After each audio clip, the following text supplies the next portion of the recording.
Kā man kaitina tās eksotiskās mašīnas, protams, pēdiņās, bet tomēr salīdzinoši.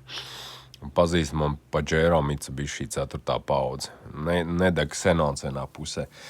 Tur ir tā, ka, lai tam blokam tiktu klāt, ir jānoskrūvē buferis, tās ārku uzliks, var sakot, darbs ne pa jokam. Un tu jau nevari vienkārši noskrūvēt nost un paskatīties. Tad ir uzreiz jāliek kaut kas vietā.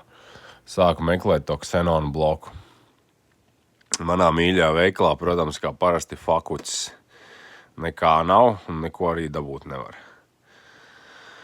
Labi, skatos, te vēl ir pēc tā te koda iemet tajā manā jaunatklātajā veikalā, ķipa bloki ir. Bet problēma tā, kad var redzēt jau uz aci, kad atšķirās pēc bildes šis te štekeru novietojums un tam blokam, es domāju, ko man vajag, viņam ir savādāk šidā vieta. Un tad paliek interesanti. Attais vaļā AliExpress. Te ir visu to tur. Tā pagaid nav īstais, bet var nopirkt par 10 eiro plus 6 eiro shippings. Jā.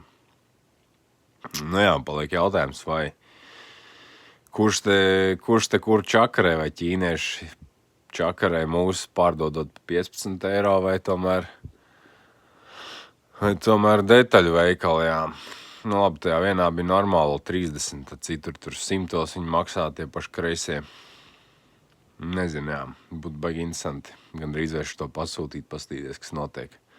Bet šitas man kaitina, teiksim, tādam Volkswagenam 100 punkti būtu 15 ražotāji un izvēlēs sākot droši vien no 30 līdz 100.